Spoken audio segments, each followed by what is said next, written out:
बाक्सा डिस्ट्रिक्टनि सिङाव थानाय सुग्रिमबारि गामिनि मिस्टार गबिन्द बसुमतारी बिथाङा गोब्राब बेमारजों सैसोनानै दंमोन।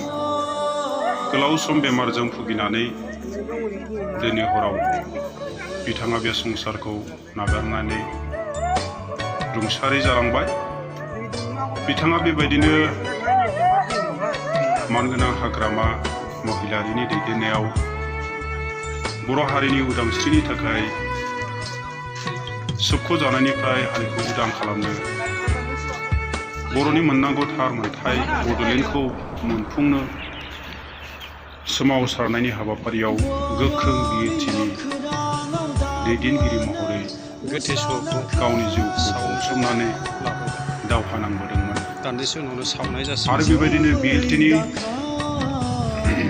सोमावसारनायनि गेजेरजों मानास दैसानि जिङावहाय गोथै बिटिसि मोनखांनायनि उनाव सावनो थाखाय गासिबो गबिन्द थामथिम खालामगासिनो। बसुमतारीया बेबायदिनो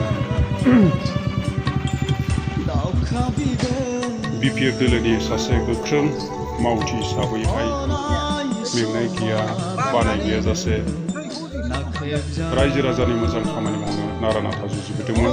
आरो बेबायदिनो गोलाव सम बिपिएफ दोलोखौ नेतृत्व होनानै बिथाङा दैदेनबोदोंमोन। नाथाय दिनै दुखुनि बाथ्रा बिथाङा गोलाव सम बेमारजों भुगिनानै दिनै बिथाङा थांबाय। दा बिथांनि गोथै सहखौ दोलोनि बिपिएफ हान्जानि आरो गावनि आंगो लोगो लोगोफोरा गामिनि रायजो राजाफोरा बिथांनि गोथै सहखौ गावनि जोनोम गामि सुग्रिमबारि गामियाव लानानै फैबाय। दा बेखौ सावनो थाखाय लाहार फाहार खालामगासिनो दङ। दानसेसो उनावनो सावनाय जासिगोन। बिथाङा बेबायदिनो बरपेटा रडआवहाय थायोमोन। दुखुनि बाथ्रा बिथाङा गावनि आगोमा बिसि आरो सासे फिसाखौ गालांबाय। जोबोद दुखुनि बाथ्रा, मानसिनि जिउआव बबे समाव मा जायो जों रावबो बुंनो हाया। दा बेबायदिनो बिथाङा थैबाय। दा गावनि जाथि बंस'फोरा बिदायनि थाखाय दै बावदों। दा बे गोथै सहखौ सावनो थाखाय लानानै थांबाय। बिथांनि गोथै देहाखौ मानास जे दै, बे मानास दैनि जिङावनो सावनो थाखाय थाम-थिम खालामगासिनो दङ।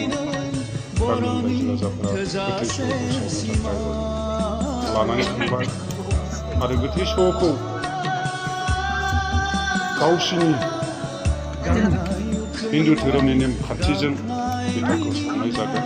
आरो गासै धोरोमनि नेमखान्थि बायदि बिथांमोना गासैखौबो मावफुंबाय। दा बेबायदिनो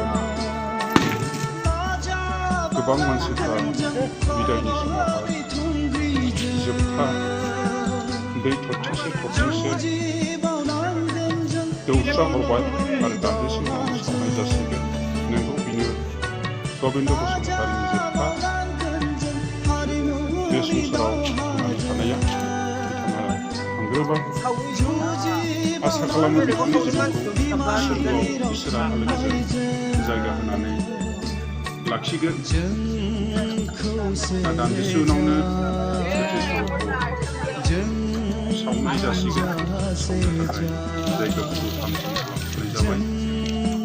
अन्नानै बिथांमोना नायलांदों। दा गासै धोरोमनि नेम निथिफोरा जागासिनो दङ।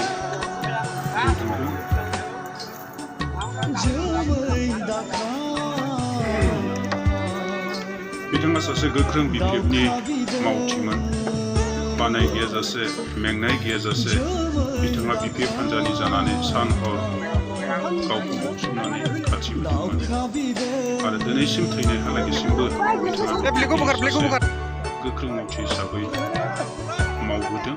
बिथांनि मावनायनि बिहोमाखौ बुंनानै फोजोबनो हाया।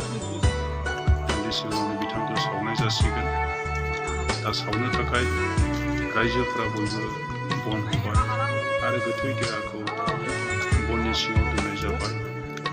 गोबां बेबायदिनो बिथांखौ आदोर जोथोन खालामदों, फुल बिबारजों मान बावदों, बर'नि आर'नाइखौ होनानै होनानै मान बावदों दा बिथांनि बिदा आरो बिथांनि बियादैफ्रा सावनो थाखाय अर लाबाय आरो दा सावनो थाखाय थियारि खालामबाय जों नुगासिनो दङ दा गबिन्द बसुमतारिनि जे गोथै सह बेखौ सावनाय जाबाय सावगासिनो दङ दान्दिसे उनावनो बिथांनि जे देहा बियो खामग्लिसिगोन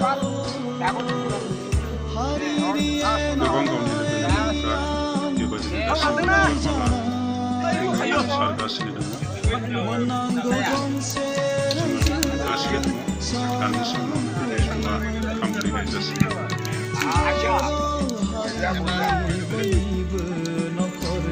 बिथाङा सासे गोख्रों बर'नि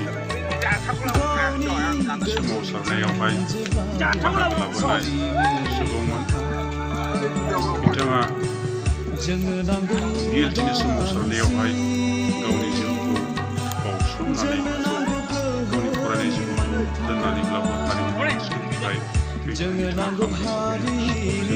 बेनि सायाव हाजासे साबायखर बावनांगोन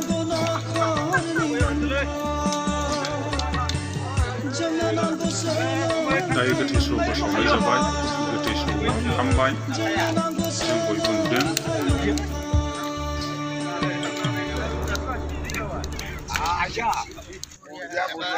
दान्दिसे उनावनो गोथै सहआ खामग्लिजोबसिगोन बयनिसिमबो आङो बे गोथै सह सावनायखौ दिन्थिनाय जाबाय अनलायग्रा लोगोफोर होमब्ला दिनै गबिन्द बसुमतारिनि जि गोथै सहनि सावनाय आं बे नुथायखौ बेखिनियावनो दोनथ'नाय जाबाय थेंक इउ